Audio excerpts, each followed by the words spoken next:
Boa noite a todos. Maiara, nossa palestrante, já está aí. Que bom, seja bem-vinda. Que trará um tema fantástico, inconsciente e linguagem na obra de Dom Juan de Molière.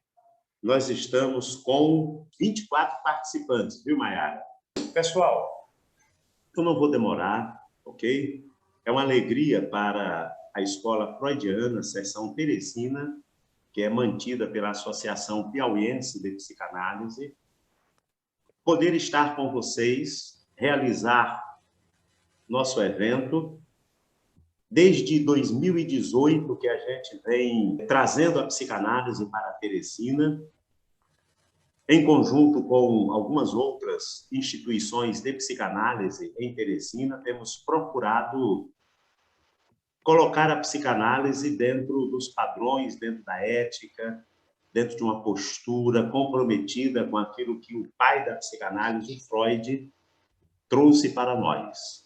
E hoje a gente tem a alegria, com a inauguração da psicanálise feita pelo Freud, a gente tem a alegria de ter vocês aqui, né? Nós temos o Lacan, nós temos o Winnicott, nós temos a Melanie Klein, né? Hoje nós temos aí a Maiara, nós temos a Ana Karine, nós temos a Cláudia, não é isso? Temos o professor Lázaro, enfim, a psicanálise é assim, né? Ela vai de geração a geração, ela permanece ativa, ela permanece eficaz, de tal maneira que é muito bom, é muito gostoso a gente poder se reunir para pensar a psicanálise.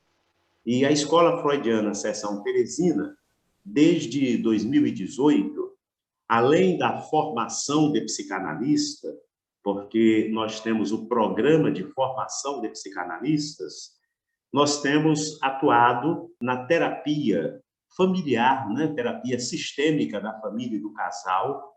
Nós temos aí o Elias e a Aurelice, que fizeram a formação em terapia sistêmica da família e do casal e uma pós-graduação lato sensu em terapia sistêmica da família e do casal.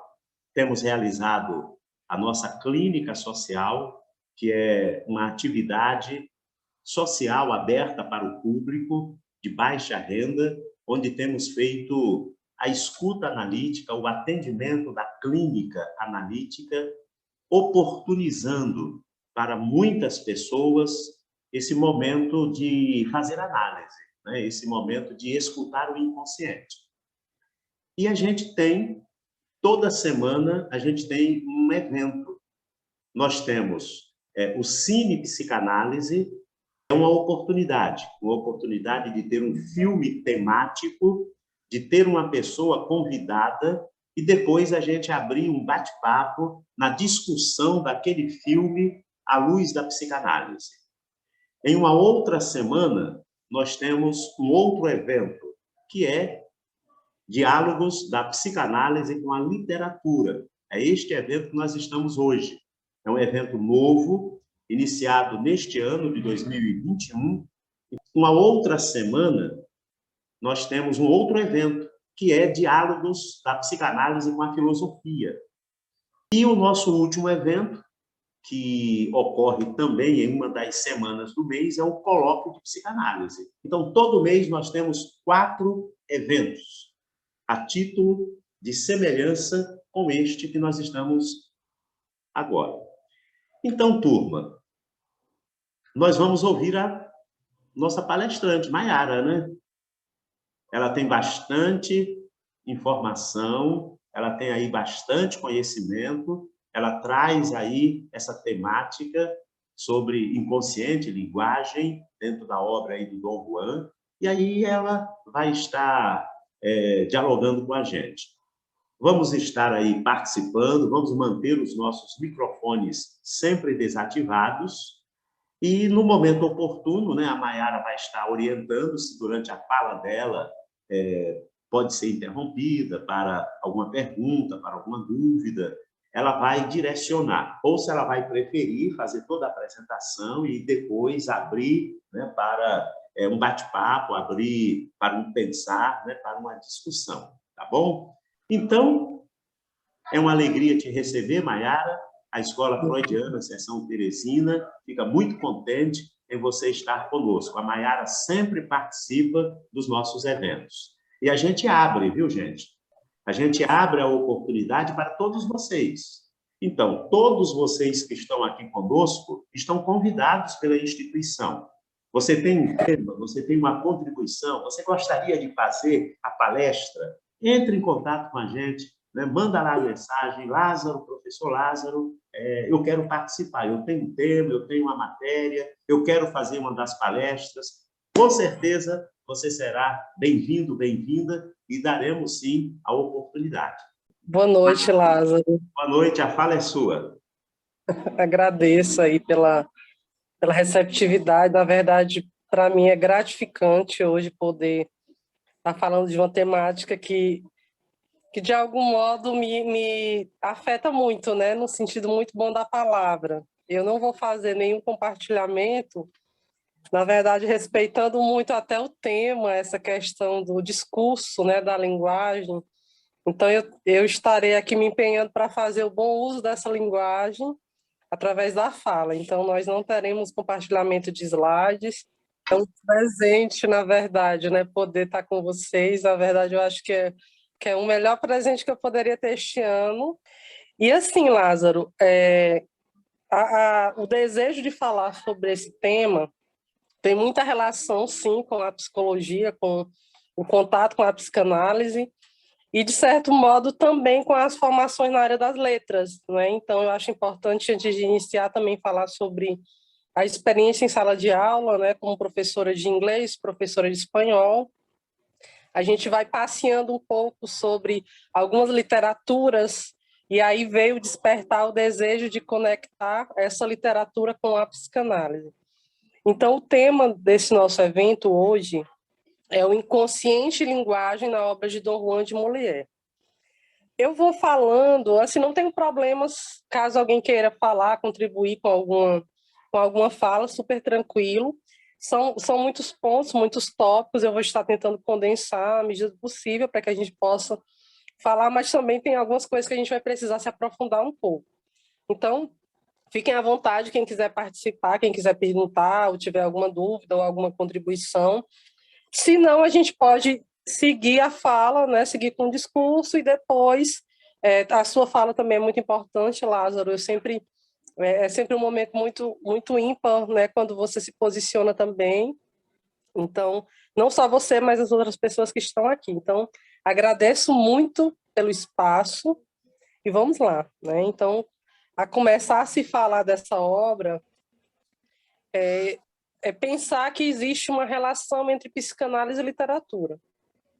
E essa relação, a gente vai estar mostrando também, não só os escritos, os estudos de Freud, mas também de alguns autores que eles focam muito nessa temática, que é o Rancière e o Bellarmine Noël, que, de certo modo, foram suporte para esse meu trabalho.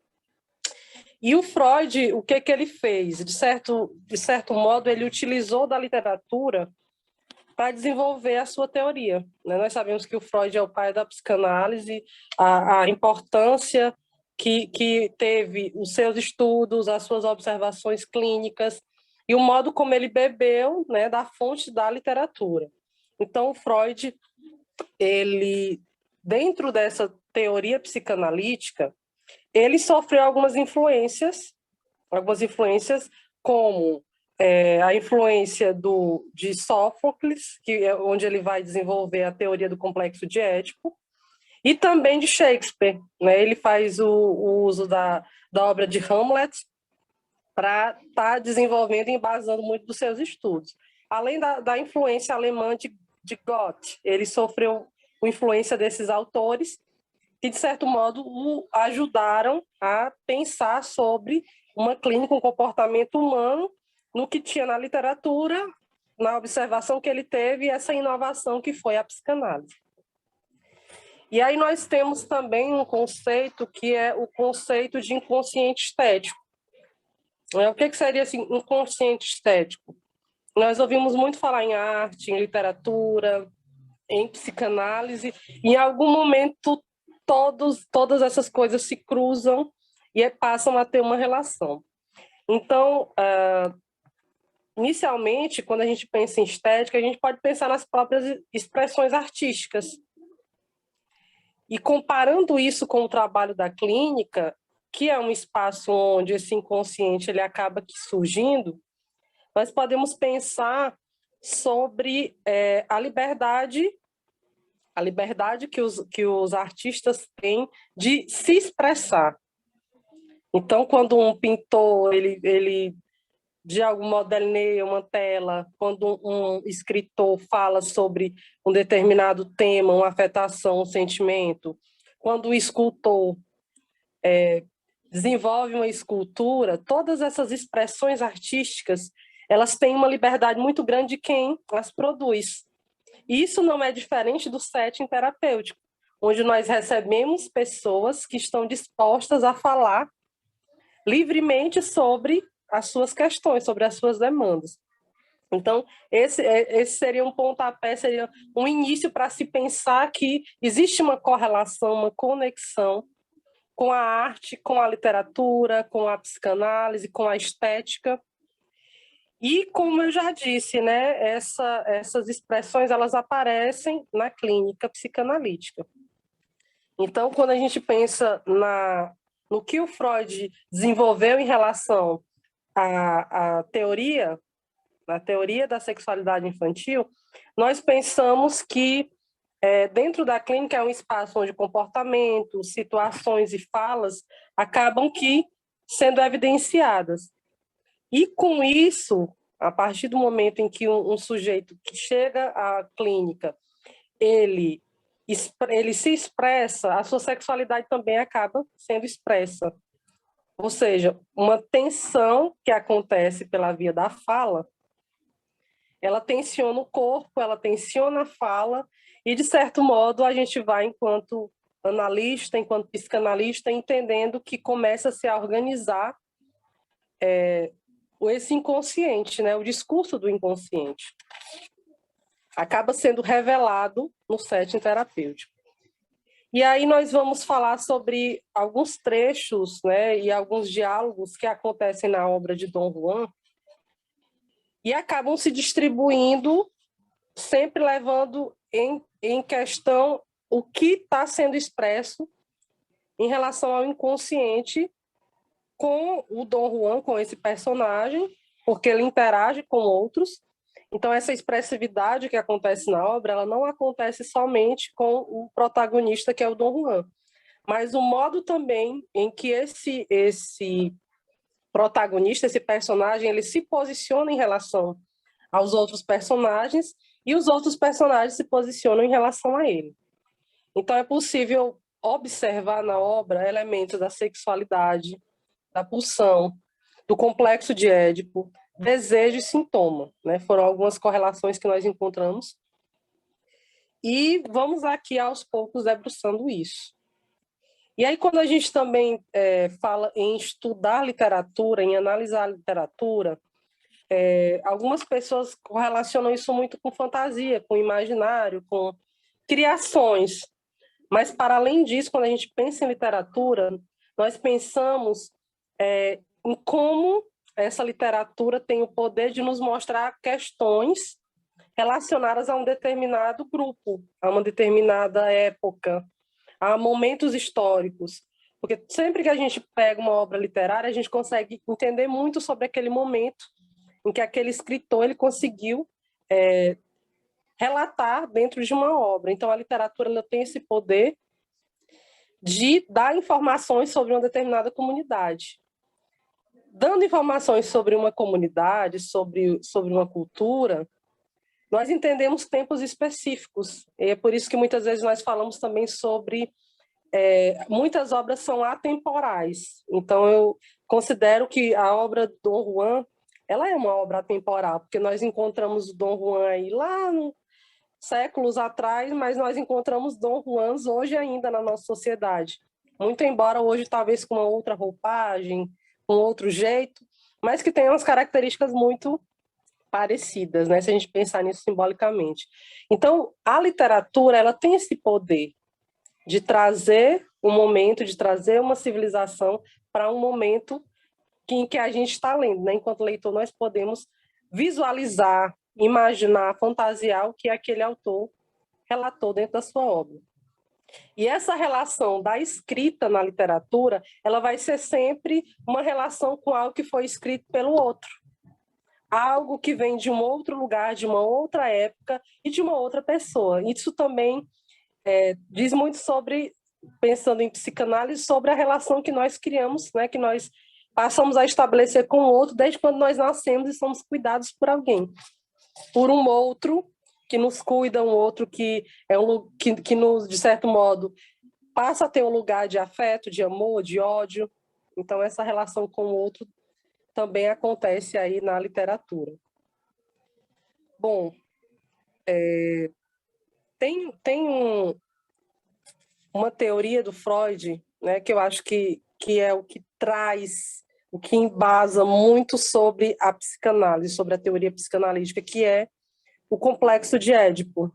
Eu acho que a maioria de vocês aqui conhece, já ouviu falar sobre o complexo de Édipo, que é uma teoria que está diretamente ligada com a relação que existe entre pai e mãe, filho ou filha. Então, o Freud, ele buscou, né, no Édipo Rei, que é uma obra de Sófocles, ele usou esse mito para desenvolver toda essa teoria, que até hoje é usada como referência, né, por todos nós que nos interessamos pela psicanálise. Então, essa teoria, né, que nós não vamos nos aprofundar aqui, até porque vocês, acredito eu, conhecem um pouco sobre, ela que vai definir, né, em termos de psiquismo, a estruturação psíquica de cada pessoa. Então, na psicanálise, nós entendemos que tem algumas possibilidades de estrutura clínica, como a neurose histérica, a neurose obsessiva, a perversão e ainda a psicose, que vão sempre girar em torno de quê? Essa relação com o Édipo, relação com o pai, com a mãe, com o cuidador. Então, essa organização, essa teoria, ela aconteceu primeiramente pelo uso dessa literatura, né, o uso do mito, a leitura, as observações na prática clínica, né, o Freud ele observava muito, ele escrevia sobre, e ele usou dessa literatura como apoio para desenvolver uma teoria. Eu acho que isso é muito importante, né, dar essa valorização para a literatura, não só pela referência do Freud, mas também como algo que tem uma virilidade, porque o tempo todo nós vemos quantas obras são publicadas, são colocadas, essa própria liberdade artística. Então, quantas e quantas obras aí merecem uma atenção, né? O Lázaro falou que aqui na escola freudiana de psicanálise de Teresina, vocês estão realizando um evento com esse olhar especial para a literatura. Então, a sensibilidade também que a escola tem em relação a esse tema, né, do quanto a literatura e a psicanálise estão correlacionadas. Então, na literatura, nós vamos ter acesso, por meio da escrita, do registro, o que um sujeito guarda de mais íntimo no seu ser, né? E a psicanálise, ela vai vir, de certo modo, se embasando que existe um discurso de um sujeito que fala e um sujeito que fala o seu inconsciente. Então, essa liberdade do artista, perdão, em se expressar, torna essa palavra literária uma palavra muito rica, muito livre, muito aberta, não tão cheia de amarras, embora em muitas escolas literárias nós possamos ver que determinadas escolas tinham um certo padrão de uso, de rimas, mas o artista ele tem essa liberdade, né? Chegou um momento em que simplesmente se escreve. E quando a gente fala em palavra literária, a gente também pode pensar em palavra do sintoma. Por quê? Porque o sintoma para a psicanálise, ele vai sempre se atentar em uma estrutura clínica dos pacientes que, por meio da análise, vão falar. eles vão falar sobre si, eles vão falar sobre o seu sintoma.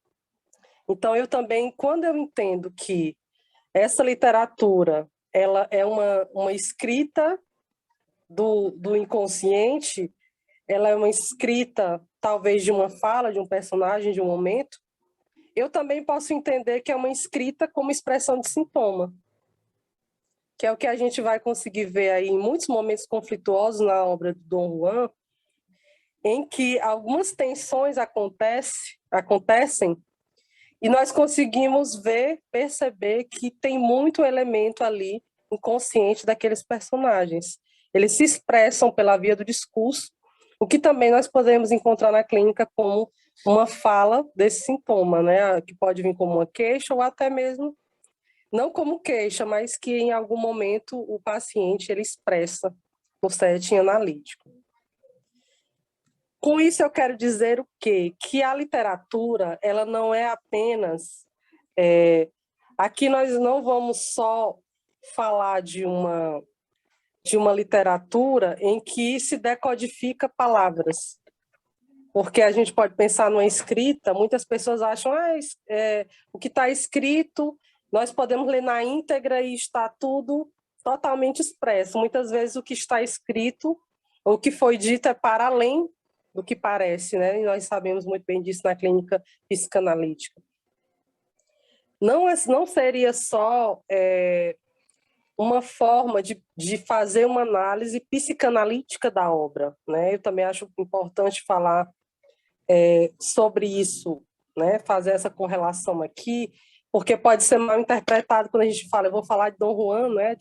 De psicanálise, de literatura. Eu não vou fazer aqui uma análise psicanalítica da obra, não é bem isso, até porque nós estamos falando de um livro, e quando a gente fala de uma maneira mais profunda de psicanálise, a gente sabe que precisa haver uma relação transferencial entre analista e paciente. Né? Quando eu falo do Dom Juan, eu não posso falar porque eu não sou analista do Dom Juan. Eu sou uma leitora da obra de Molière, que é o autor, e que esse autor vai expressar o personagem Dom Juan, ele vai falar sobre o personagem. Então, não existe relação transferencial, né, nessa análise, então eu não posso dizer que isso é bem uma análise, isso é bem uma... O que eu posso dizer é que, nesse caso, nós valorizamos a obra, nós estamos valorizando essa literatura como uma forma de expressão e como uma forma de expressão do inconsciente, porque através do que foi dito, do que foi escrito nessa obra, eu consigo ver, eu consigo analisar, refletir sobre elementos do inconsciente desse personagem e esses recursos de linguagem que são colocados na obra, né? Eu não sei se vocês conhecem a obra, mas tanto pelo Dom Juan como pelos personagens, tem uma riqueza muito grande do uso da linguagem, do modo como... Existe uma expressividade muito forte, né? Então, essas contribuições da literatura para a clínica psicanalítica, elas são inúmeras, até porque o inconsciente, ele se atualiza constantemente. Então, esses significantes, todos esses elementos que se emergem através de uma fala ou de um discurso, eles ganham essa expressividade e eles sempre vão estar atrelados, conectados a alguma experiência infantil. Né? Considerando a psicanálise, considerando que a psicanálise trabalha como tendo uma primeira experiência nesse complexo de Édipo, que vai ser particular de cada um, né? Quando se escuta elementos até de uma mesma estrutura clínica, nós sabemos que uma pessoa com uma determinada característica estrutural clínica, de uma neurose obsessiva, por exemplo, nós podemos atender pessoas com a mesma estrutura clínica, porém, que falam de forma diferente, mas que de certo modo, a dinâmica, essa estruturação é a mesma. E, como está sempre conectada a uma relação infantil inicial, ela vai sempre estar carregada de produções imaginárias, né, que tem um desejo que se movimenta, né, independente dessa estrutura, e que não é algo também infinitamente rico. Por quê? Porque Esses temas relacionados às queixas, né, seja da neurose, da psicose ou da perversão, eles são temas que, de certo modo, eles têm uma limitação. Por quê? Porque essas organizações infantis bem arcaicas, elas vão estar relacionadas ou à fase oral, ou à fase anal, à fase fálica, ou os seus substitutos. Né? Então, essa relação que a criança tem com o outro, né, ela acaba se tornando uma triangulação, que é uma triangulação entre pai, mãe e a criança. E aí parece ser algo muito simples, mas que quando a gente começa a ver um pouco mais, a buscar, a investigar mais, nós percebemos que essa relação pai, mãe, filho, ela é muito mais complexa do que a gente imagina. E esse seria o Édipo, né? Então, para fechar essa ideia, eu faço uma comparação entre o escritor literário e o analista. Existe uma correlação, mas também existe uma diferenciação. Por quê? Porque ambos utilizam da linguagem como material de trabalho, tanto o escritor como o analista. Porém, o modo como eles lidam com isso é diferente, porque o escritor ele constrói um saber inconsciente que ele mesmo desconhece. Porque muito do que ele escreve tem ali muito dele naquele papel, naquele lápis, naquela caneta, enquanto que o analista, ele, pela escuta objetiva que tem, ele elabora um saber, e esse saber sempre embasado nas leis, né? As leis que regem, de certo modo, o inconsciente de um sujeito. Então, trabalham com a mesma matéria-prima, porém com objetivos distintos.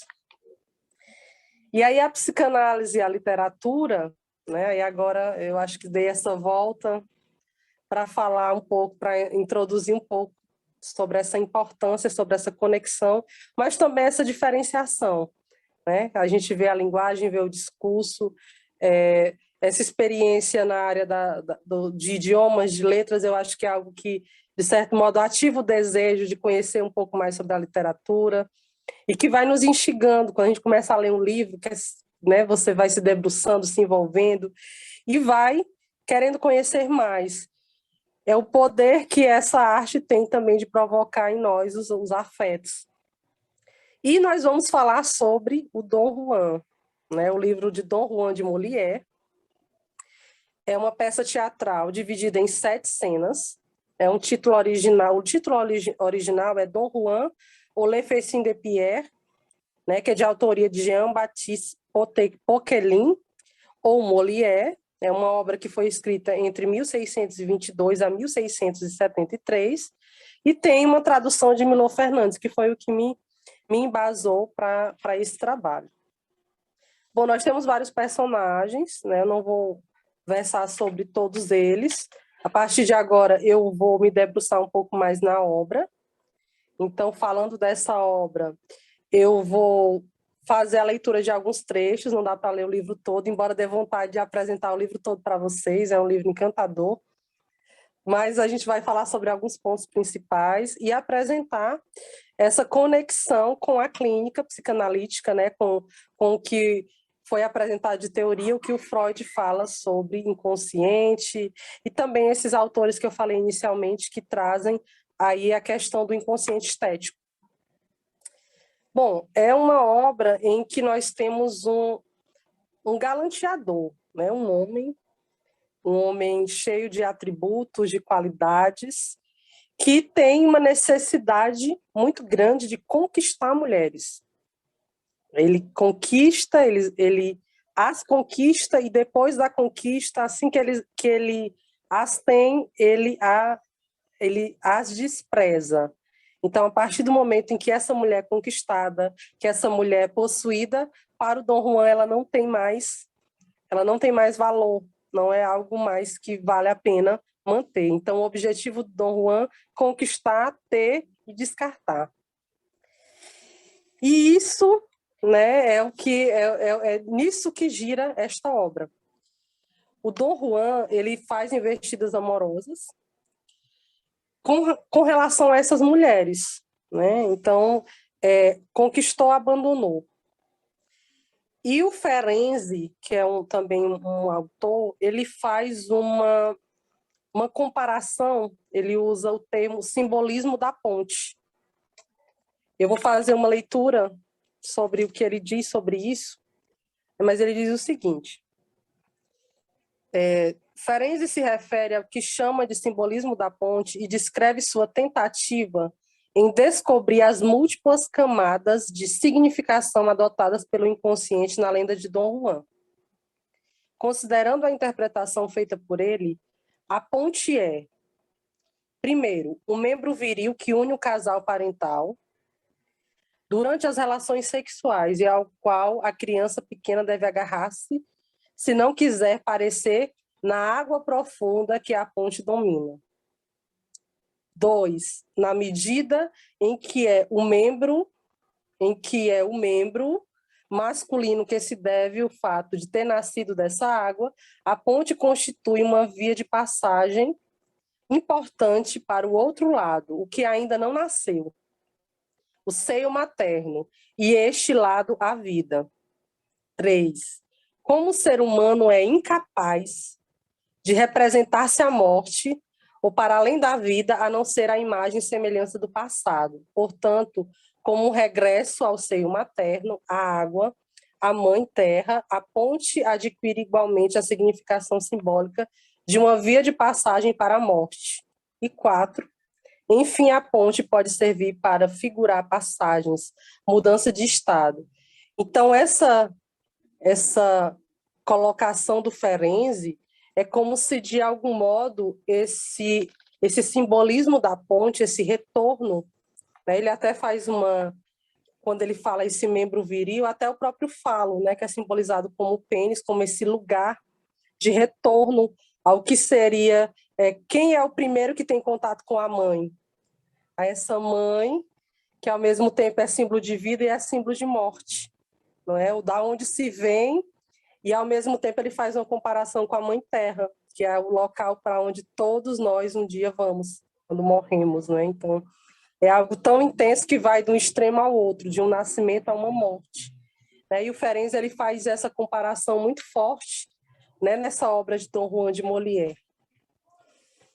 Bom, e aí nós temos algumas falas, né, agora indo bem para as falas, dos personagens, como eu já falei anteriormente, são personagens que têm uma expressividade muito forte.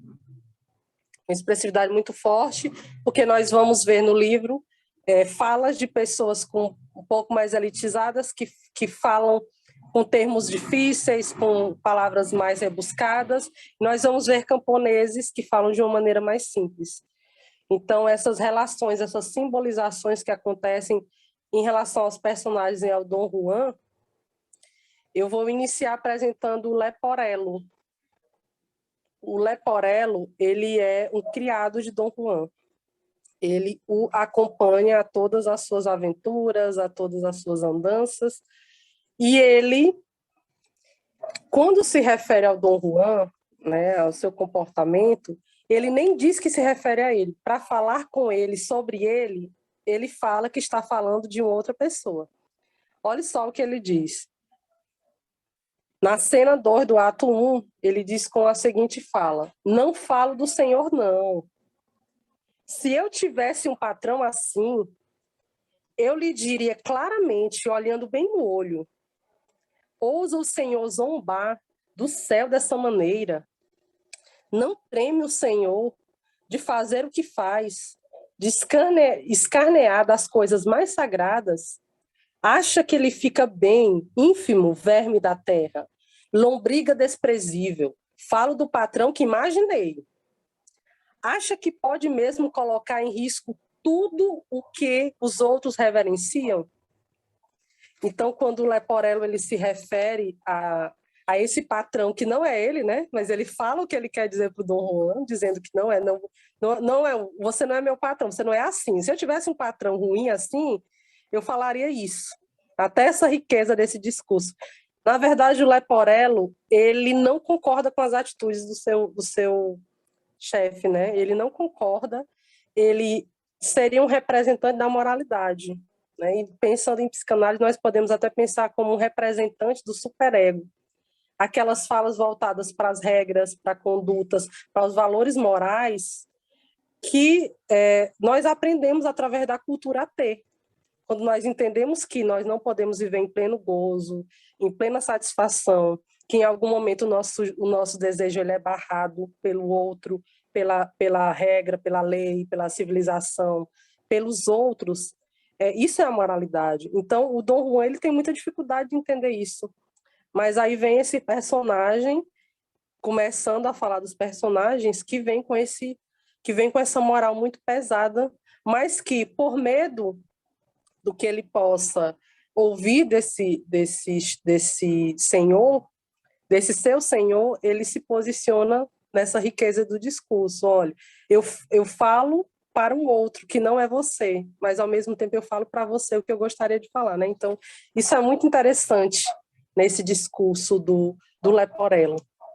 E aí tem outras falas, né? Como eu falei, agora a gente vai falar um pouco dessas falas, de como que esses personagens se posicionam e como que a gente vai vendo essa teoria. Bom, uma outra personagem é a Dona Elvira. A Dona Elvira é uma moça que ia ser freira, foi para o convento, ia destinar sua vida a Deus, né? Toda essa dedicação, mas que o Dom Juan, por saber disso, se sentiu tentado, né? Ele desejou tirar essa moça do convento para desposá-la.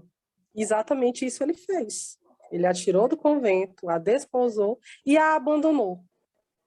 E aí existe uma fala que é o escudeiro da Dona Elvira, que ele diz o seguinte: como é que eu posso saber quem é um homem capaz de tal perfídia? Não compreendo como, depois de tanto amor e tantas demonstrações de impaciência, depois de tantas homenagens escaldantes, e votos, e suspiros, e promessas, em prantos, depois de tantas cartas apaixonadas, protestos, ardentíssimos, repetidos, juramentos, em suma, depois de haver demonstrado tanto arrebatamento e fúria, a ponto de, presa dessa paixão, invadir o obstáculo sagrado de um convento a fim de se apossar de Dona Elvira, não compreendo, repito, como depois de tudo isso tenha tido coragem de romper com sua palavra. Então, esse personagem, ele, de certo modo, fica indignado pelo comportamento do Dom Juan, que usou de um discurso tão forte, tão intenso para tirar essa mulher do convento, mas que em algum momento ele usa um termo muito interessante, que é romper com sua palavra. E nós usamos o quê? Em uma análise, né? Justamente uma palavra, o poder de uma palavra. E uma palavra muda tudo, né? Muda tudo, toda uma situação, todo um contexto, todo um significante. E na sequência dessa fala, nós temos aí a própria fala do Dom Juan em resposta a isso, onde ele deixa muito claro essa busca por um outro objeto para despertar o seu desejo. É como se ele deseja aquele objeto, mas que ao tê-lo, todo o desejo, ele some. Então, sumindo o desejo, ele tem a necessidade de buscar por um outro objeto que desperte nele desejo novamente. Então, ele diz o seguinte: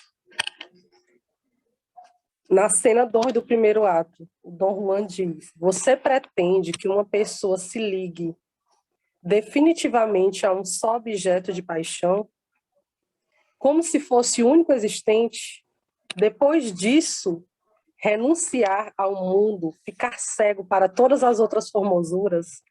Bela coisa, sem dúvida, uma pessoa em plena juventude enterrar-se para sempre na cova de uma sedução, morto para todas as belezas do mundo em forma de mulher.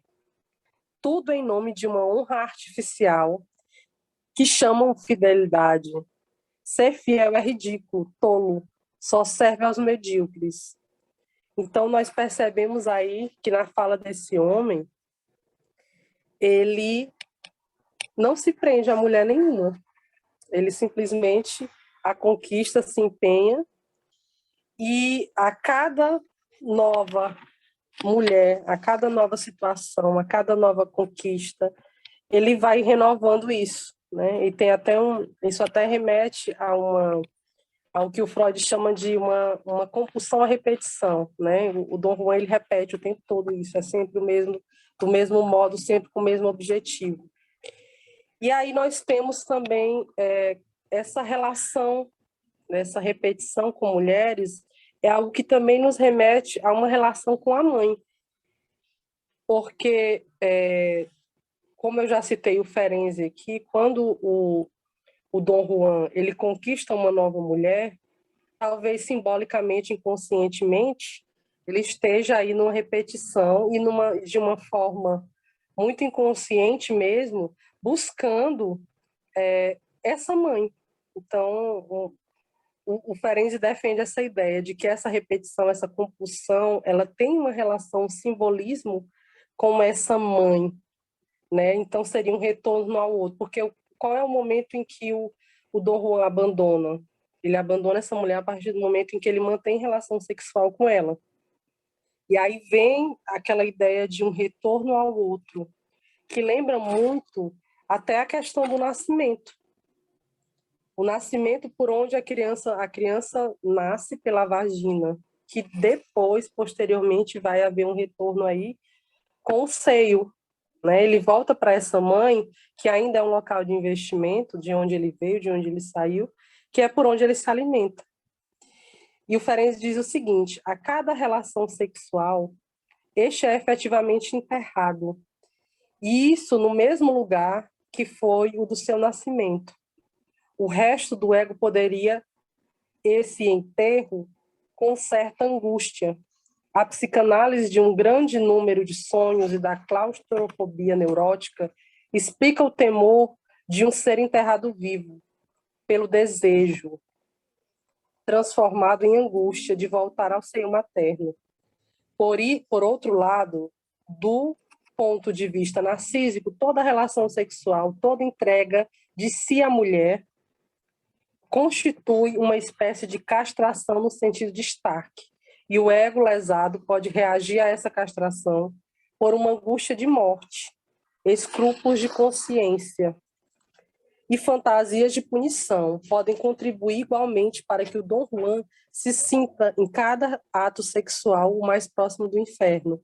Aí vem muito do que a gente também encontra em algumas estruturas, sobre a culpa, sobre o quanto essa relação com a mãe ela pode ser conflituosa.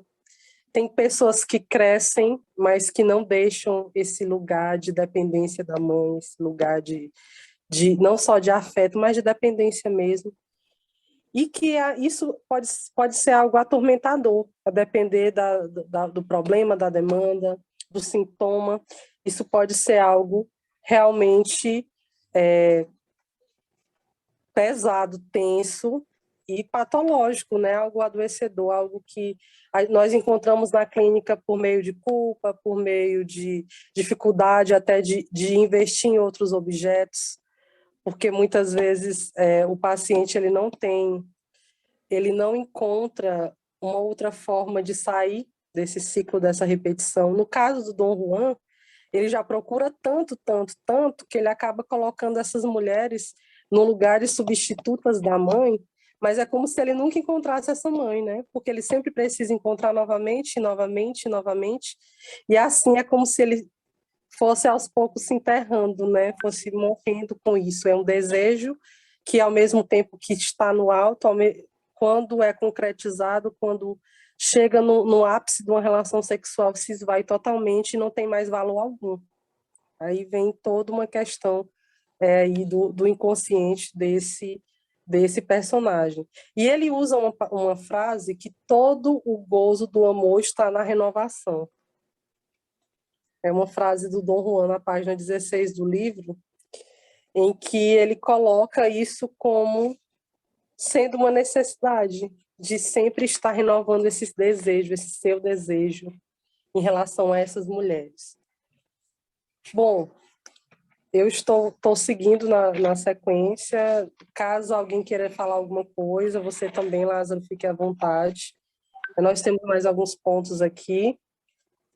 E eu estou sempre me remetendo à obra, né, tentando fazer essa leitura para que fique ilustrado, né, não tendo slide, mas ilustrado pela via do que eu estou falando mesmo, né, sobre como esses personagens, eles têm um discurso, eles têm uma linguagem muito, muito particular em cada uma das suas falas. Bom, o Dom Juan, ele, nas suas andanças, ele também encontra um casal. Ele encontra Carlota e Pierrot, que são um casal de noivos que estão à beira de um rio, um lago, e ele se incomoda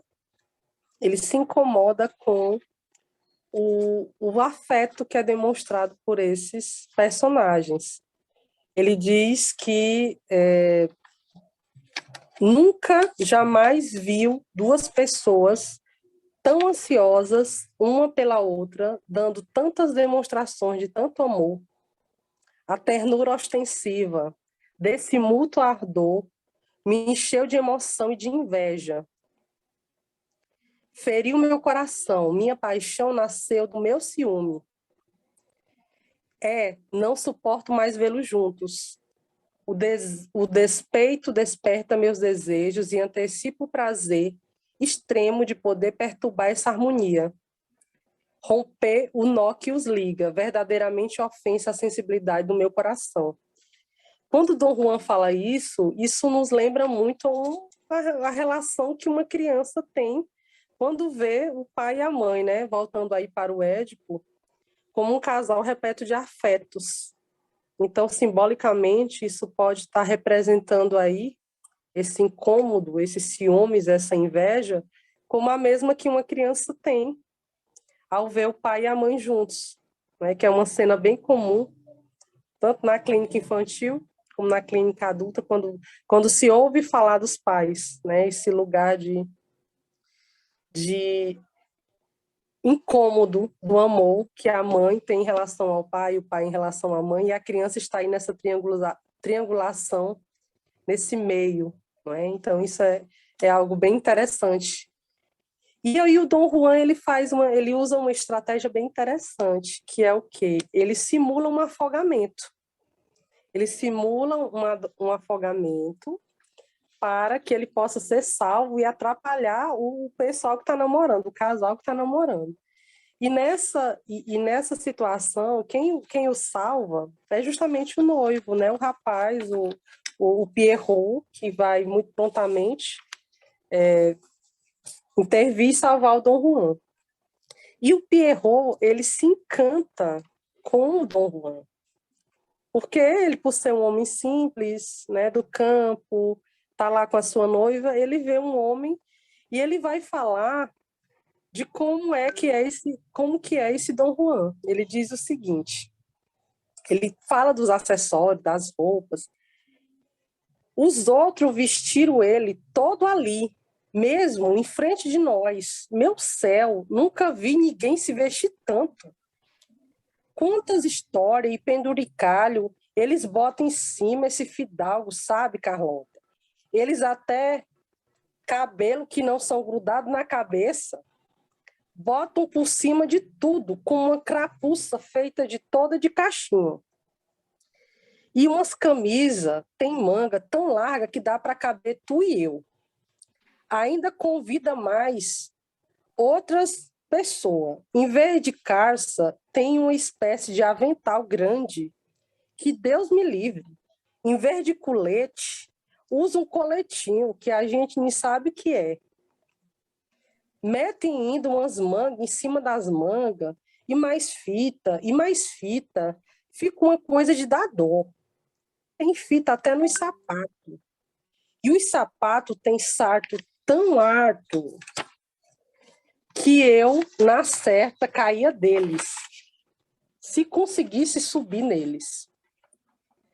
E aí a gente vê, né, aí a fala desse Pierrot sobre o Dom Juan, o quanto que ele se admira com esse homem, né? Ele se admira tanto com o Dom Juan que ele começa a ver todos esses detalhes, esses lacinhos, essas características, todas essas coisas, e fala dele de uma maneira até engraçada, até cômica, né? Porque um discurso bem rural, assim, todo carregado.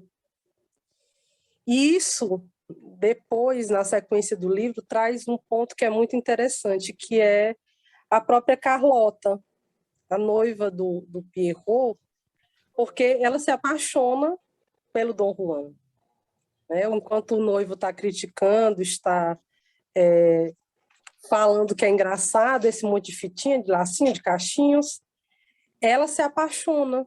E o interessante no discurso do Pierrot é que eu não vou fazer a leitura de todo o discurso dele, mas ele fala para ela que ele faz tudo que ela quer. Ele é aquele noivo que tira as frutas da árvore para ela, ele é aquele que, no aniversário, ele pega um passarinho para cantar para ela, ele tem todo um romantismo, ele tem todo um jeito de cuidar. E aí a gente vai entendendo que esse amor idealizado do Pierrot pela Carlota, ele não apresenta nenhuma falta, né? Isso também nos faz pensar sobre o quanto que as relações que ainda hoje existem, quando são perfeitas demais. Que nós sabemos que nós, enquanto seres desejantes, nós somos movidos pela falta. Então, quando algo não tem falta nenhuma, quando algo está perfeito demais, quando a falta, o desejo some. Então, a gente vai entendendo que o noivo que faz tudo pela Carlota, na verdade, provoca um não desejo da Carlota por ele. Então, é bem interessante, porque a gente vai viajando nessas páginas e vai vendo que cada personagem dá uma lição, né, para a gente. Cada personagem apresenta um pouco aí da teoria da psicanálise também, mas de uma forma muito particular mesmo, de cada um. E aí nós vemos também ainda uma fala do Leporello sobre que faz uma sugestão sobre o próprio psiquismo, sobre o próprio funcionamento do psiquismo. Ele diz o seguinte: meu raciocínio é que diga o Senhor o que quiser, existe no homem uma coisa maravilhosa que nenhum sábio é capaz de explicar. Não é maravilhoso que eu tenha algum mistério na cabeça que me faz pensar 184 coisas diferentes ao mesmo instante? Se não seria esse o inconsciente, né, tão bem expresso nessa obra, que é capaz de dar voltas e fazer associações e em algum momento emergir, né, no inconsciente, que também acontece isso no processo de análise, quando nós conseguimos, pela via da fala, quando o paciente chega em um determinado ponto em que algo, né, tem uma fala tão significante, tão importante, tão pesada, para aquele momento, que às vezes faz um sentido de tudo que ele vem falando há tanto tempo, e às vezes em uma frase consegue ser expressa, né? Então, eu penso que essa é uma das falas mais enfáticas em relação ao inconsciente, nessa fala do Leporello. E nós ainda temos uma fala do Dom Luiz, né, que eu também não irei ler na íntegra, por se tratar de uma leitura um pouco extensa, mas o Dom Luiz, ele fala que o filho foi esperado, foi muito querido, mas que não honra o berço que tem, que não honra o nome, não honra os valores.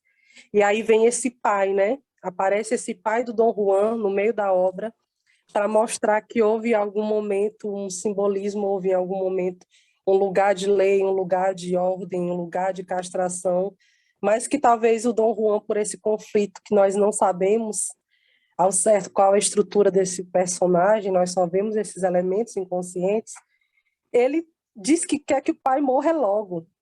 Olha só, que muitas vezes muitos filhos e filhas pensam sobre os seus pais e mães, né? Que mesmo que não façam, que não fale, mas que deseja a morte, né, do pai, da mãe, ou por alguma raiva. A gente sabe que o amor e o ódio também tem aí uma aproximação muito grande, mas acontece também esse conflito, né?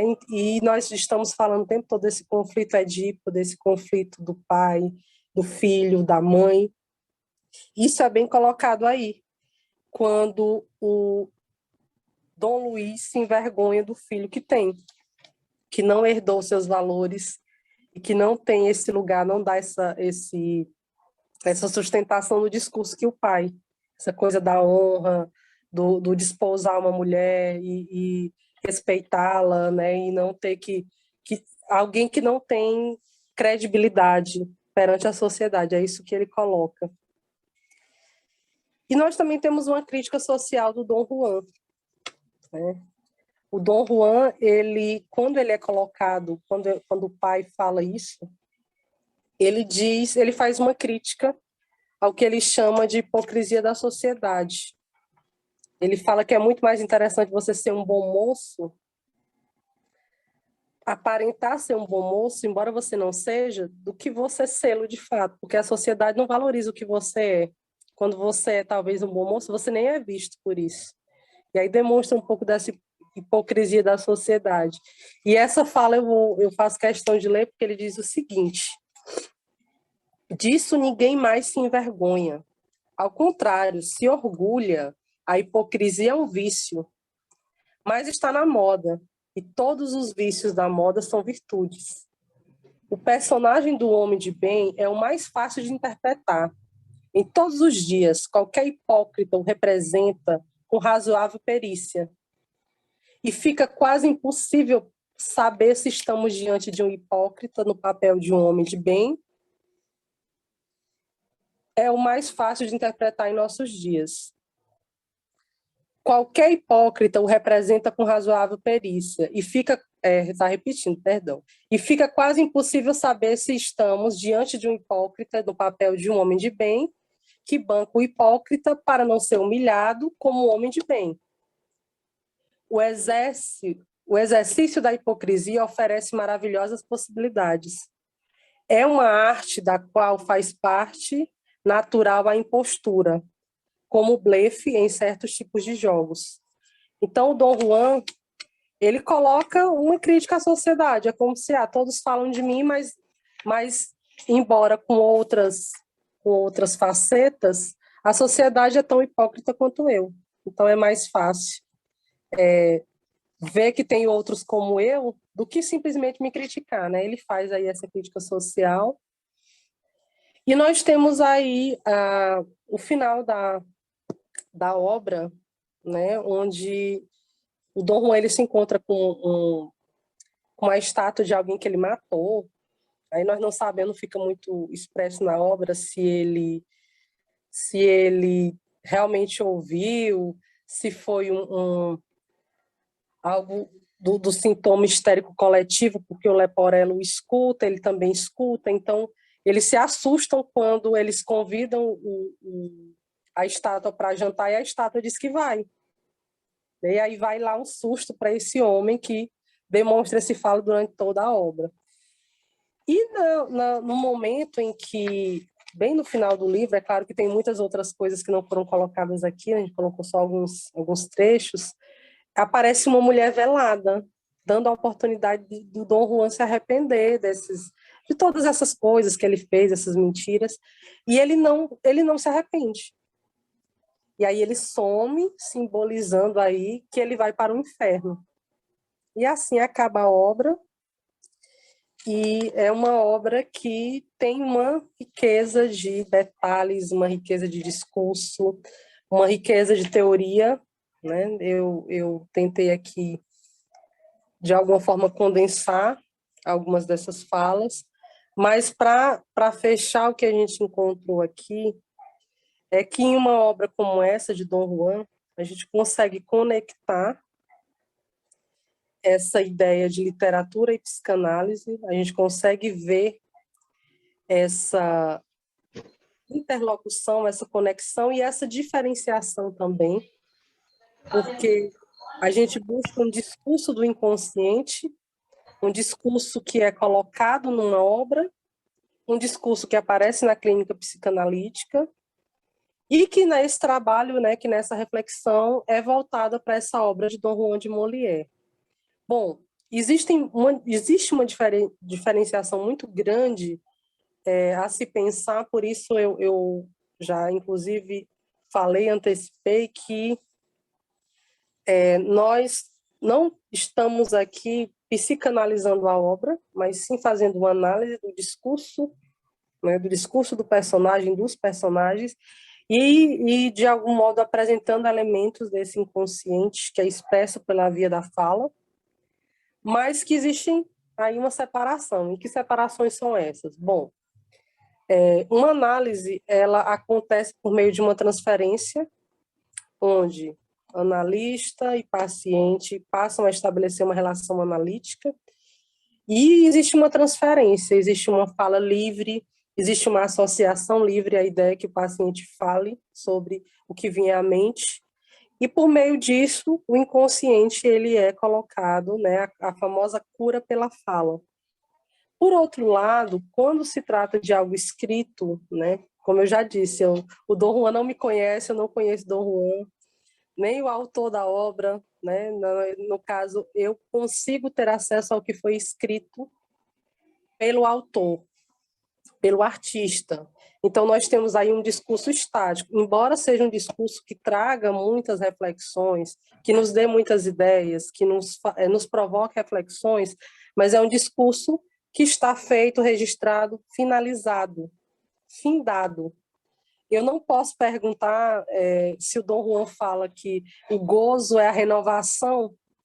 Eu não posso perguntar ao Dom Juan, me fale mais um pouco disso, Dom Juan. Então, é diferente de uma relação analítica, é diferente do que se faz numa clínica, porém, com o mesmo valor, né, do uso do discurso, do uso da palavra, do uso do idioma, do uso da fala, no caso do uso da escrita, né, para uma obra, eu posso, sim, ver elementos do inconsciente. Eu posso sim entender que quando o pai do Dom Juan fala determinada coisa para ele, aí tem uma relação edípica. Quando o Dom Juan fala sobre mulher, ele pode estar fazendo referência a um simbolismo de uma mãe, na representação de uma mãe para ele. Que quando o Leporello fala sobre moral, ele está aí representando a moral que, de algum modo, também nos coloca dentro de uma civilização. E é isso, né? É um trabalho que possibilita essa viagem, essas associações, essas conexões. Tem muita coisa que dá para se falar sobre inconsciente estético, sobre literatura. A própria psicanálise, né, não se esgota, porque são tantos temas, tantos olhares, tantas interlocuções. E eu encerro a minha fala dizendo que é muito gratificante, eu acho que é muito notória a minha empolgação em falar dessa obra. É algo que eu falo porque também tem elementos aí, o que me motivou a pesquisar sobre, também tem a ver aí com a minha vivência edípica também, tem elementos do meu inconsciente que, de algum modo, um desejo de conhecer mais sobre, na minha vivência infantil. Né? Então, esse Dom Juan, em algum momento, apareceu em algum momento da minha experiência de vida que me impulsionou a estudar sobre ele. Eu também gostaria muito de agradecer, como foi um trabalho de conclusão de curso, né? Foi um trabalho na época da conclusão do curso de Psicologia da Universidade Federal. Então, eu não posso deixar de citar como agradecimento a essas reflexões sobre o Dom Juan, ao meu orientador, que foi o professor Reginaldo Rodrigues Dias, e a banca que também orientou no todo o processo, né, TCC 1, 2 e 3, que foi o professor Fabiano Chagas Rabelo e o Rodrigo Barbosa Quadros. Foram profissionais da área da psicanálise que ajudaram muito na construção dessas reflexões e me ajudaram a entender que a psicanálise e a literatura, elas podem sim se conectar e que nós podemos fazer reflexões e críticas que vão contribuir diretamente na prática clínica, porque quando eu consigo ler uma obra e ouvir algo do Dom Juan, algo de algum personagem, quando eu estou atuando na clínica, eu também posso fazer isso. eu posso associar esses elementos, eu posso ouvir para mais do que é dito. Isso foi o que o Freud fez, né? Foi o que uma referência forte na psicanálise. Não acho que não só para mim, mas para a maioria de vocês aqui é o Freud que começou todo esse trabalho. Então, entender que o Freud pôde fazer isso e que hoje a gente pode fazer isso com obras, com outras obras, é algo muito rico, é algo muito gratificante e que nós sabemos que tem muito que se discursar, muito que se falar. Eu busquei fazer uma fala muito condensada, mas respeitando, né, todo o cuidado, né, que tanto as falas dos personagens como os próprios termos, né, que a psicanálise de algum modo exige, né, de teorias de um certo cuidado em relação a como se posicionar em relação à teoria. Eu também gostaria muito de agradecer a Lázaro pelo espaço, né, dentro da escola. Agradeci, mas agradeço novamente, porque tem um simbolismo muito forte, muito importante para mim, Lázaro, poder falar sobre o Dom Juan para pessoas que gostam de psicanálise tanto quanto eu. Então, é muito gratificante para mim ter esse espaço de fala, poder usar o discurso, né, para pessoas que têm afinidade e apreço pela psicanálise. Então, é isso, agradecendo, e deixo vocês à vontade para falarem, para contribuírem, para perguntarem. Se algo não foi, eu tentei fazer isso de uma forma não muito rápida, mas eu penso que a gente tentou distribuir aí o tempo de uma maneira bem bacana, né? Então é isso. Muito bem, pessoal.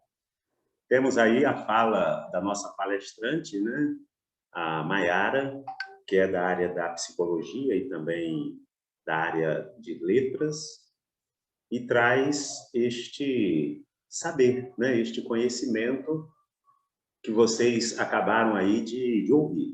Agora é momento da gente bater papo, não é isso? Agora é momento da gente, eu nem vou dizer fazer perguntas à Maiara, né?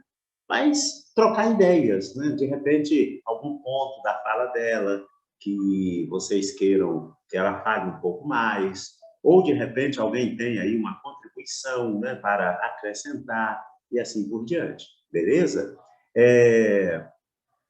Interessante, né, que o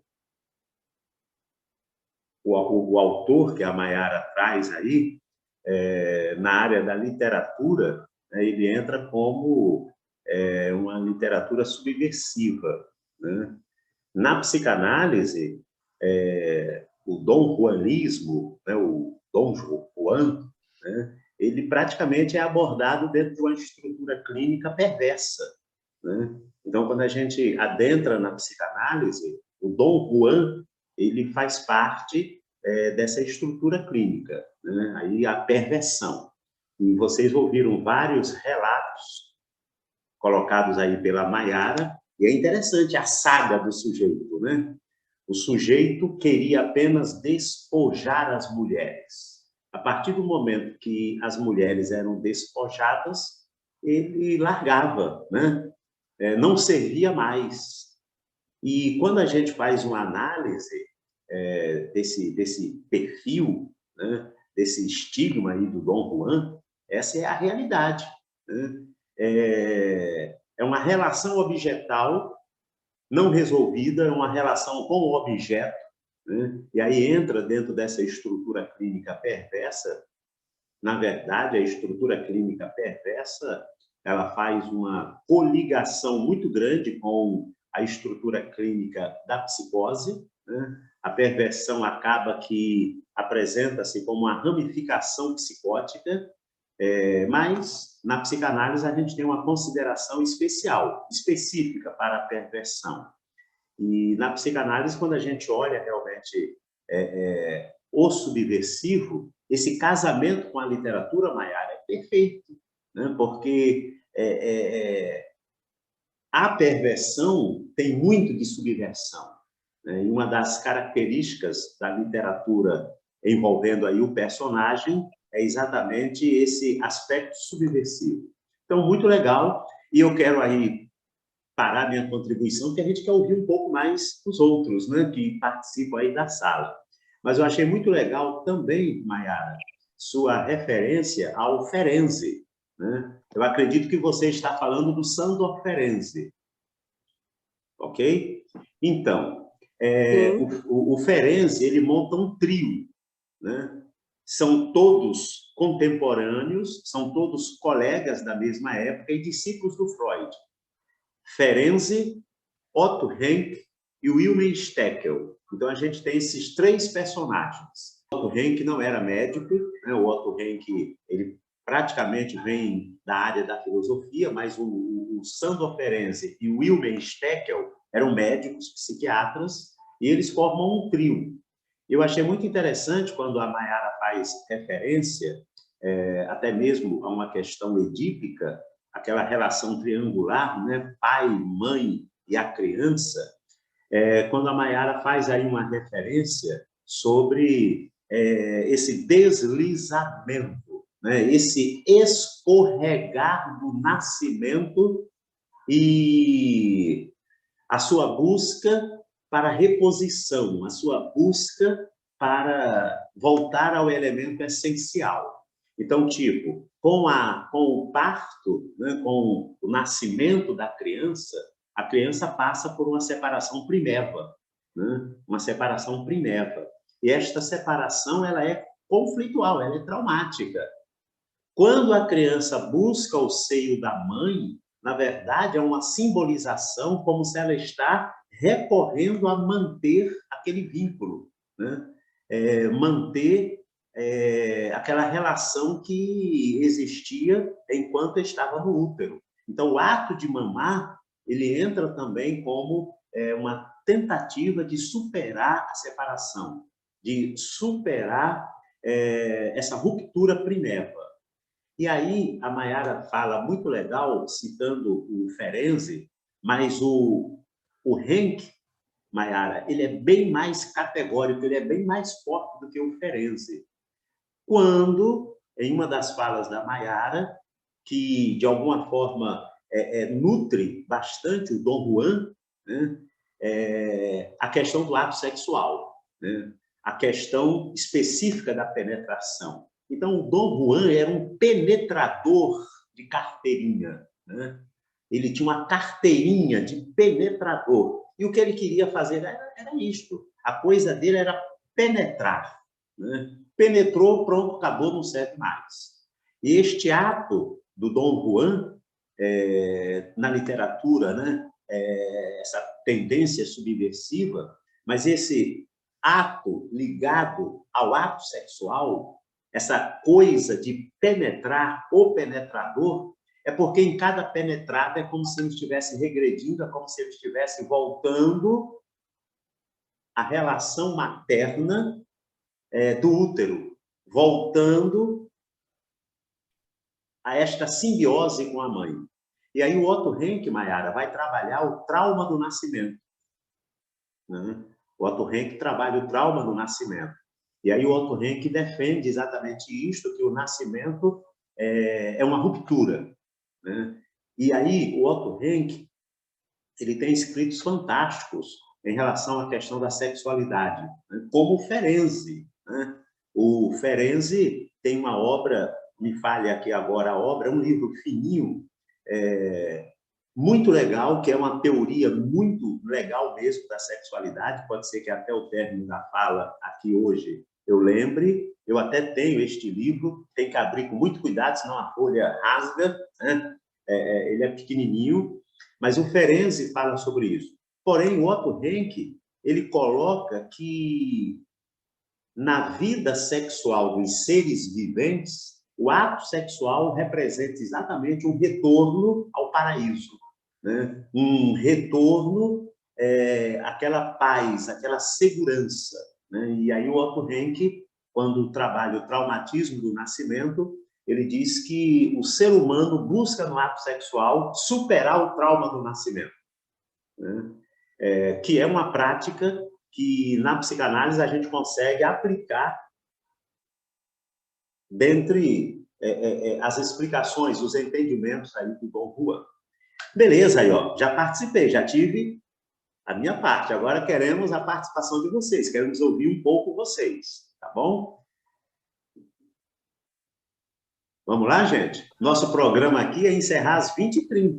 Às vezes a gente passa um pouquinho e é gostoso quando a gente passa, mas se a gente tiver que encerrar antes de 20h30, também vai ser muito gostoso, né? Nesse momento são 19h57 minutos, mas nós queremos ouvir vocês, tá bom? Lázaro.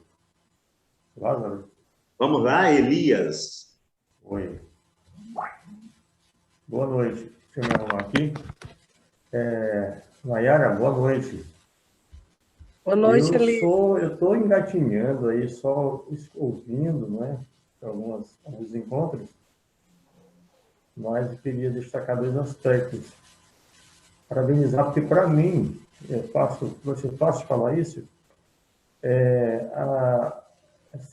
esse link que foi feito da literatura com a psicanálise facilitou muito a compreensão de alguns aspectos, né? Então, parabéns, porque facilitou para mim, que não tenho o do beabá, né? Então, obrigado. E também, a segunda coisa que parece-me que todos nós temos um pouco de Dom Juan, é verdade?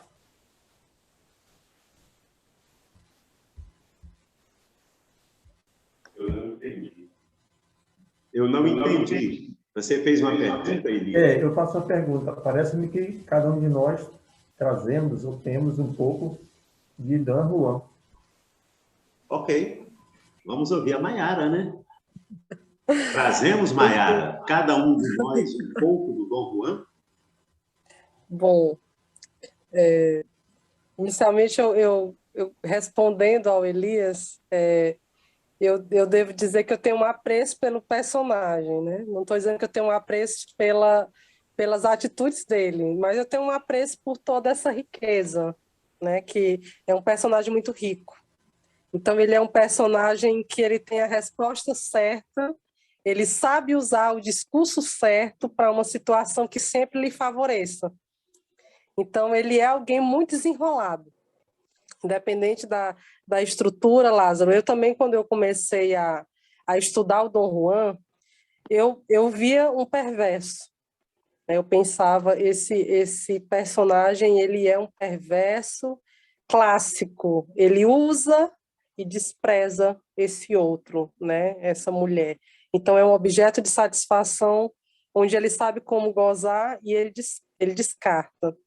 Aí eu fui pesquisando, investigando e vendo que ele pode ser muitas coisas. Ele pode ser um psicótico, ele pode ser um neurótico grave, ele pode ser um histérico. Então, assim, ele tem um jogo de cintura tão rico, né? Ele é aquele famoso se vira nos 30, mas ele faz isso numa elegância, ele é um personagem muito robusto, ele é um personagem que usa da estética, né? Ele usa dos seus atributos físicos, como uma boa vestimenta, para se sobressair em qualquer situação que ele precise. Então, assim, quando você me pergunta se nós temos todos um pouco de Dom Juan, eu concordo com você, Elias, porque em alguns momentos, nós utilizamos do discurso para nos sobressairmos em alguma situação. Quando a gente gosta, quando a gente se apaixona, quando os nossos objetos de amor estão envoltos, às vezes a gente acaba agindo de uma forma parecida. Não estou dizendo que todo mundo que ama faz o que o Dom Juan faz, né? Porque eu não sei nem se o Dom Juan, como é que é essa relação do amor. Mas, e nós, em algum momento da nossa infância, né? Eu lembro muito de uma fala de um dos meus professores que ele dizia que toda criança é um pequeno perverso polimorfo. Então, em algum momento da nossa infância, nós temos muito da perversão. Nós queremos, sim, ter um gozo absoluto, nós queremos a mãe só para si, nós desautorizamos esse lugar de pai. Então, independente se quando crescemos, né, nós mudamos, ou essa estruturação ela vai se modelando diferente, mas até na relação sexual, por que não pensar que em alguns momentos nós temos atitudes talvez um pouco donjuanescas, né? Quando a gente precisa se enfeitar para um outro, quando você precisa ter bancar um falo, né? É uma das coisas que que o Leporello, quando ele critica, né, enquanto o Pierrot vai dizer, olha, o Dom Juan, ele tem umas fitinhas, ele tem uns lacinhos, ele é elegante, ele tem uns cachinhos. O Leporello vai dizer assim, mas isso daí, tudo que ele usa é para fazer mal para os outros. Ele usa essas características bonitinhas para ganhar, para tirar vantagem, para ser desonesto. Então, não que nós façamos maldades, mas nós, enquanto seres humanos, nós usamos dessa... E o nosso corpo também é um lugar de expressividade, né? Então, o modo como nós nos posicionamos, como nós falamos, como nós olhamos, ou até como nós silenciamos ao outro, pode ter muito desse Dom Juan. Porque o Dom Juan, ele sabe como gozar, ele sabe como... Quando eu falo gozar, é no sentido mais amplo, não só no sexual. Mas ele sabe o que o satisfaz. Ele não vai para uma situação em que ele fique desconfortável. Ele sempre tá se moldando de uma forma que ele seja satisfeito. Então, eu concordo com você nesse sentido, nas muitas roupagens que nós usamos no nosso dia a dia. Nessas estratégias que utilizamos, porque eu entendi que nós, o tempo todo, estamos tentando, é uma dinâmica de conquistar, o tempo todo estamos tentando nessa dinâmica de conquistar, de conseguir. Então, é possível que a gente use, sim, dessas estratégias, dessas fitinhas, desses lacinhos, desses adereços, para que a gente consiga conquistar aquilo que está nos faltando, né? Sim. Talvez os nossos lacinhos só sejam diferentes, né, Elias? Exatamente. Pronto, então eu encerro minha fala. Obrigado. Eu que agradeço, Elias, pelas suas contribuições. É isso. Boa noite. Mayara, parabéns pela sua apresentação. Uma coisa que me chamou muita atenção no título da sua fala foi exatamente os termos inconsciente e linguagem, porque a gente trabalha com a literatura, e a literatura ela tem esse poder de nos atrair exatamente por aquele que ela denuncia de nós mesmos. E denuncia, em geral, aquele que muitas vezes nós fazemos na inconsciência ou nós escondemos nós mesmos. Então, a literatura ela tem esse poder de nos trazer. Então, nesse aspecto, a literatura e a psicanálise, elas são realmente campos de teoria interdisciplinares, né? Porque elas vão se deter sobre a linguagem. E a linguagem, ela é denunciadora. A linguagem denuncia, seja a linguagem escrita, seja a linguagem falada, seja a linguagem não verbal, ela vai denunciar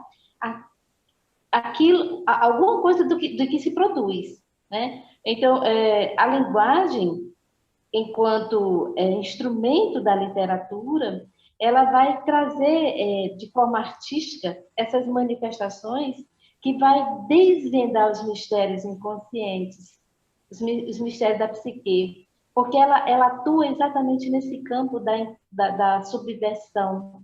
Então, é o campo do permitido, exatamente porque ele não é o real, né? Ele é o imaginário. Então, nesse campo há uma liberdade. Então, nesse lugar, a literatura ela atua como uma representação do mundo que é negado. Ela reconstrói o mundo que é negado através da visão de um autor. Então, são as verdades, são os desejos, são as angústias, né, que são essencialmente comuns a esses sujeitos, que vão, na realidade, se materializar nessa palavra. Né? Então, nesse caso, a psicanálise ela vai trazer essa teoria da inconsciência e a literatura vai permitir que a gente estabeleça um elo entre esses conhecimentos, porque nós vamos buscar na literatura a transmissão ou a manifestação desses desejos recalcados, dessas angústias, dessas verdades escondidas, enquanto que na psicanálise nós vamos ter aí a busca dessa existência do inconsciente, procurando compreender o que está por detrás das ações do homem, das ações das pessoas, analisando, por exemplo, os atos falhos, analisando os sonhos, né? Então, nesse caso, a literatura ela serve como instrumental. Você, em algum momento da sua fala, você colocou sobre a questão do site analítico. o local onde se dá esse encontro entre o terapeuta, né, e o analisando. E como que, enquanto terapeutas, nós precisamos estar atentos a essas manifestações da linguagem, seja na palavra que escapou, seja num elemento que foi escrito ou desenhado. Então, são instrumentos que vão estar ao nosso dispor. A pessoa é atraída pela literatura por aquilo que, de alguma forma, toca. A arte que nos atrai é aquela que, de alguma forma, toca. Ou de uma maneira aprazível ou não aprazível, mas que nós não conseguimos ficar sem. Que nós somos atraídos, que nós somos sugados por aquilo ali. Porque há um ponto de contato aqui. Então, na palavra literária, nós vamos aqui reinventar o mundo, nós vamos quebrar regras, nós vamos, de alguma forma, preencher ou repreencher um tempo e espaço. E aí, nesse caso, nós vamos colocar em relação os tempos vividos, presente, passado e projeção para o futuro, porque nós estamos tentando condensar isso.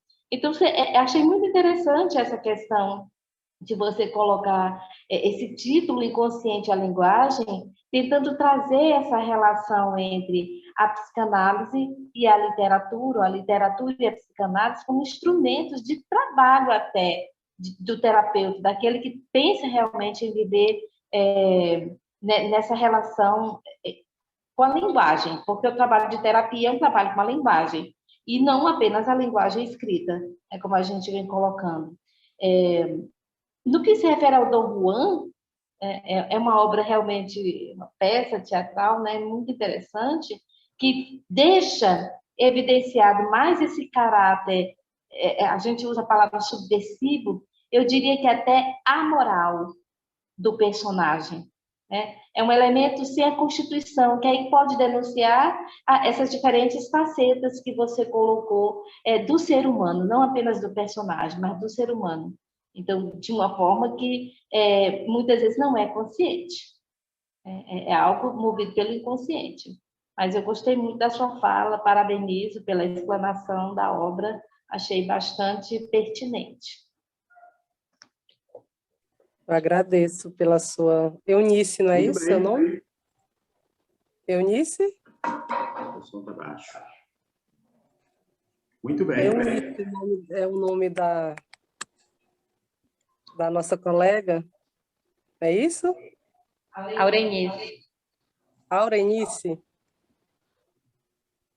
Isso, Aurenice. Aurelice. Eu que agradeço pela...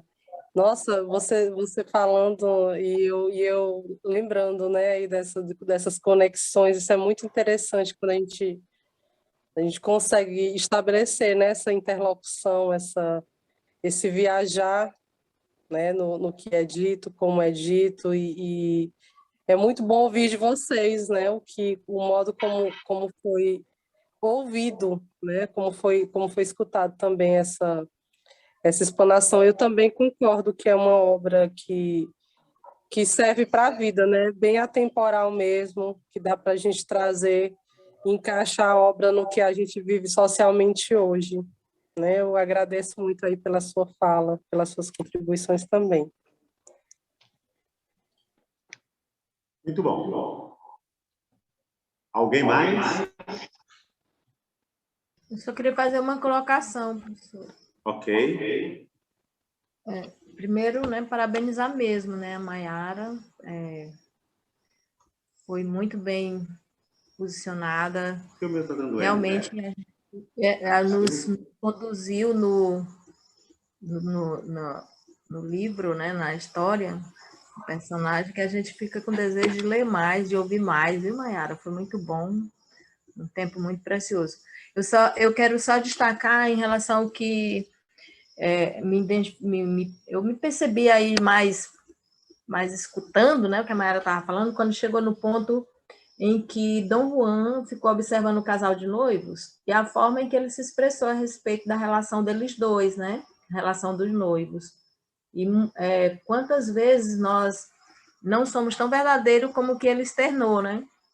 Não somos sinceros com nossos desejos, com nossos sentimentos, porque realmente chega a ser amoral, chega a ser uma coisa muito ridícula. Mas eu achei aquilo ali incrível. E quando ela falou, né, sobre que realmente na infância as crianças, de fato, quer atrapalhar, quer né, ficar no meio, né, dos pais, é muito real isso. E eu fui para um momento em que o filho do vice-moderador aqui da igreja, quando a Lohara ficou noiva, ele ficava com muitos ciúmes e acho interessante que nem era a mãe dele, nem o pai dele. E ele olha a artimanha dele, ele nos seus 3 para 4 anos de idade, e ele saía lá do lugar que ele estava, ia lá para o colo da Lohara e simulava que estava dormindo, bem aconchegado no colo dela, para não deixar o noivo da Lohara perto da Lohara. Então, essa imagem veio quando você falando de uma forma tão linda e tão interessante, né, dentro realmente do contexto, que me levou, me reportou para esse momento, de fato.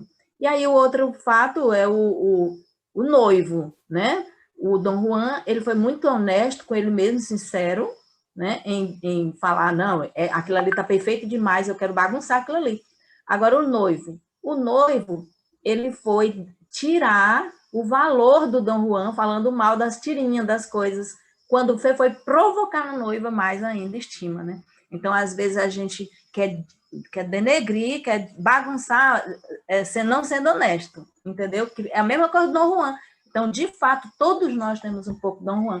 Então, a gente fica achando ele severo porque botou tudo sobre ele, mas nós temos um pouco, cada pessoa tem um pouquinho dele. A gente muitas vezes ajeita a sobrancelha só para se aparecer, entendeu? Não para ficar bem. É isso, eu quis falar isso porque estava muito, muito forte aqui dentro de mim. Parabéns. Obrigada, querida. Ok. Outra pessoa quer falar? Vamos Lázaro, aí. quando Shirley. isso, você falou e a Mayara contou também, leu um pouquinho da obra para a gente, eu fiz uma ligação da fala de vocês dois com um filme que tem na Netflix, um filme de época, que é justamente de um marquês que ele gosta do desafio, ele gosta quando a mulher coloca dificuldade. E ele vive disso. Então, ele conquista uma, depois ele não quer mais, conquista outra, depois ele não quer mais. Só que ele chegou a conquistar uma viúva depois de muito tempo, chegou a casar com ela, com 2 anos ele já tinha traído ela várias vezes, lógico, e ele disse que já não existia mais amor, que queria separar. Mas por quê? Porque ele queria partir para uma próxima conquista. E achou que essa separação seria de um comum acordo, né? Que tinham ficado amigos e que daria tudo certo. Só que ela procurou uma maneira de se vingar dele. E ela tirou 2 prostitutas, a mãe e a filha, e colocou como se fosse mãe e filha, a mãe viúva. A filha ficou sem o pai, eram ricas, e a moça era virgem. E bolou toda uma história para que ele fosse atraído. E ele foi atraído. Então, ela ensinou tudo para a menina, como era que ela tinha que fazer. Sempre colocar muita dificuldade, demonstrar que era muito santinha, e assim ela fez. Só que ele só veio descobrir depois que ele casou com ela. Ele conquistou entre aspas, né, porque era um plano. Ele casou com ela, e depois que ele casou, foi colocado para todo mundo saber que ele tinha casado com uma prostituta. Só que quando ele tentou separar da prostituta, ele realmente estava apaixonado. E aí ele assumiu ela como esposa e esqueceu que ela foi prostituta um dia, e aí foi onde ele parou. Então eu fiz essa ligação do que você falou, porque ele foi se apaixonar justamente pela prostituta. De tantas mulheres que ele já tinha tido, nenhuma delas conseguiu conquistar ele dessa forma. E aí ele parou nela. E eu achei interessante porque é um filme muito parecido com a história, com a obra que a Mayara contou e com os comentários que você fez também.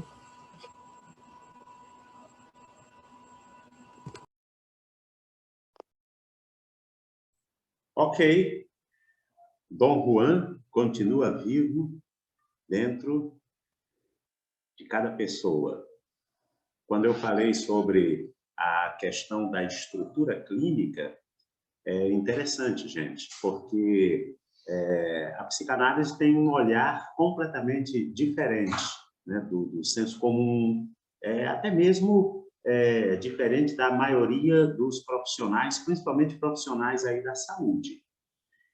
Então, a psicanálise, mesmo lidando com a estrutura perversa, ou a estrutura psicótica, ou a estrutura neurótica, a psicanálise sempre vai procurar a essência. Tanto é que, quando a gente fala em estrutura clínica, nós temos dois olhares, não é isso? É a estrutura não desencadeada e a estrutura desencadeada. Então, se um Dom Juan, né, estrutura perversa ou estrutura psicótica, não está desencadeado, está ótimo, ele vai ser um excelente Dom Juan, viu, Mayara?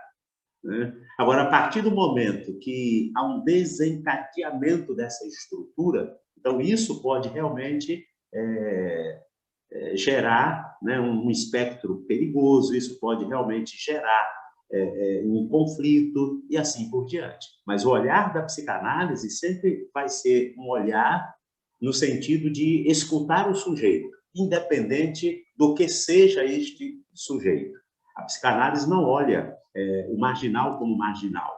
Ela não olha o pedófilo como pedófilo. Ela olha o inconsciente dessas estruturas. Então, é a escuta ali da psicanálise. Vamos lá. Alguma outra fala? Alguma outra contribuição, participação de algum de vocês? Porque a gente vai aí praticamente encerrar, caso outros não queiram falar. Ainda temos tempo, ninguém precisa ficar sem jeito, né? Acanhado. Aqui não tem essa coisa. Então, se alguém deseja aí perguntar alguma coisa, fazer um comentário, né? Esse é o momento, porque em seguida nós vamos fazer o encerramento. Oi, Lázaro. Oi. Maria do Desterro. Isso. Eu quero parabenizar a Mayara, né? Quando eu comecei, né? Quando eu entrei, já tinha começado, porque eu não sei entrar pelo computador e eu estava esperando meu filho chegar para me colocar. Aí ele demorou, eu entrei pelo celular mesmo, né? Depois que ele chegou, ele me colocou no computador. Mas, assim, achei muito interessante, né? Você vê, assim, que como tem a ver, né, a história com a psicanálise, né? Como dá direitinho para fazer esse link e também concordar que cada um de nós tem um pouco de Dom Juan, né? Nas nossas atitudes, nas nossas estratégias. E, assim, eu gostei bastante, né? Inclusive, fiz várias anotações e até disse aqui para os meus meninos, olhe, na história fala que o namorado perfeito faz com que o desejo acabe. Não é para vocês virarem também um brutamontes, mas também não vão ser besta demais.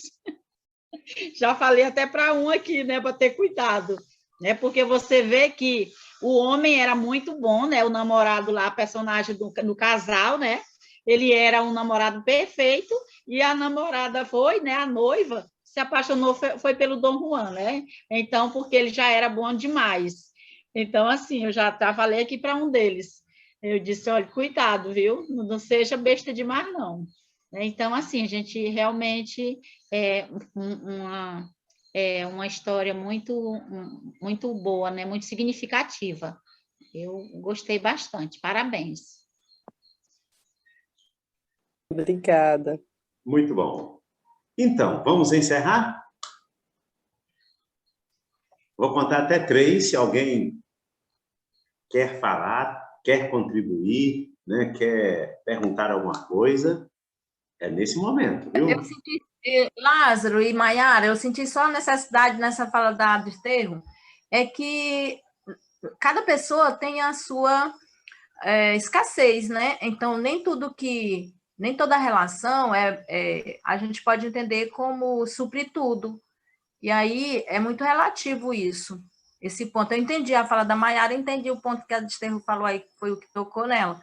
Então, assim, meu esposo ele pode demonstrar para outras pessoas que está me atendendo em tudo, e eu ainda tenho algo a desejar dele, entende? Porque cada pessoa sabe a porção da sua vasilha. É nesse sentido.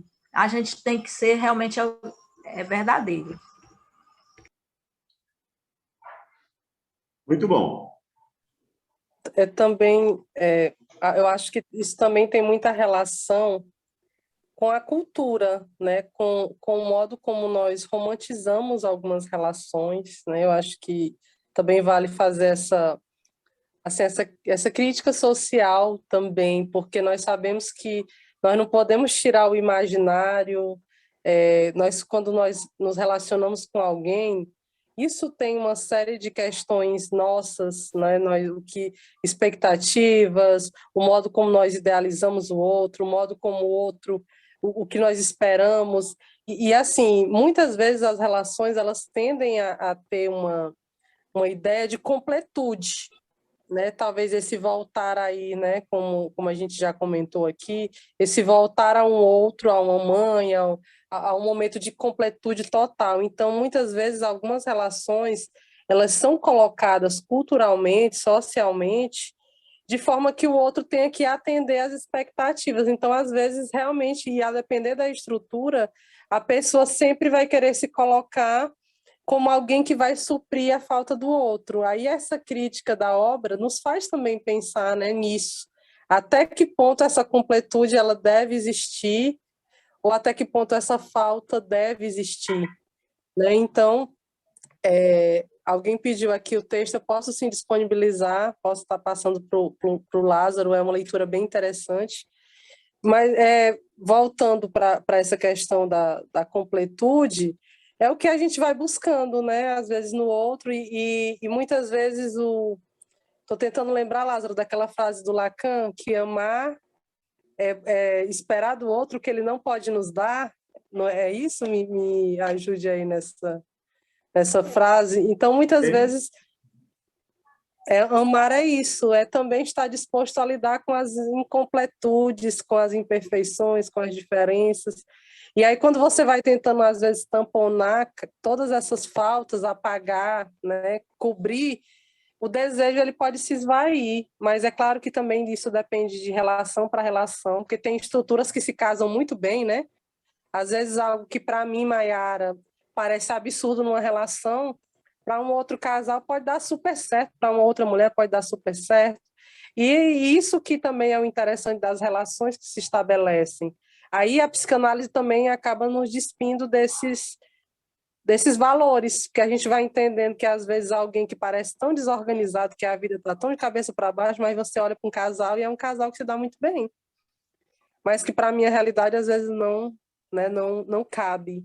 Então eu penso que é um grande ponto na psicanálise, a gente aprender a lidar com a imperfeição do outro e entender que esse outro, ele não é meu. Esse outro se conecta comigo, se relaciona comigo, mas o outro sempre é o outro, né? E a gente busca no análise o quê? Também trazer um sujeito que possa falar de si, com autonomia sobre si, né? Então é muito interessante o quanto na psicanálise a gente vai mergulhando nesse outro, nesse paciente, e vendo também que em algum momento as relações elas se estruturam melhor a partir do momento que alguém começa a falar sobre suas questões. Então eu acho que é bem isso, né? Nós temos aí nós temos muito o que falar sobre o Dom Juan, muito o que falar sobre literatura, e eu estou muito feliz com as falas de todos vocês, né? Eu acho que eu estava bem empolgada para essa conversa, e eu acho que foi bem nas expectativas do que a gente imaginava. Muito bom. Pessoal, nós vamos encerrar, tá bom? Vocês estão visualizando aí o nosso material de divulgação do evento de hoje, e agora até o próximo mês, né, com outro encontro, Diálogos da Psicanálise com a Literatura. Não sabemos ainda qual será o tema, não sabemos ainda quem será, né, o palestrante, mas, com certeza, próximo mês estaremos aqui. Esperem só mais um pouquinho, eu vou colocar aqui a nova tela. A próxima semana, dia 29, vai ser na quinta-feira, viu, gente? Dia 29, quinta-feira. As inscrições, elas irão ficar disponibilizadas para vocês já a partir deste final de semana. Eu acredito que de sexta para sábado nós já estaremos colocando o link para as inscrições. Então, dia 29, quinta-feira, a partir das 18h30, nós teremos o luto na visão psicanalítica, filosófica no processo pandêmico. E aí a Ana Célia Carvalho Ferreira, tem aí as credenciais da Ana Célia, ela vai estar conosco dentro do nosso simpósio Psicanálise e Diálogos com a Filosofia. Eu quero aqui, neste momento, agradecer, né, a Maiara por ter falado e por participar sempre com a gente. A Leslie, o Elias está em São Luís do Maranhão, né? A Kátia, né? A Tânia, Desterro, Marlene, Antônio, que está lá no Peru, né? Aurenice, a Dília, bom que deu certo, Dília, de você entrar e participar conosco, Shirley, né? O Maria do Rosário e Francisca Barros, tá bom? E eu quero contar com vocês, nós estamos programando para os dias 6 e 7 de agosto iniciar um novo programa de formação de psicanalistas.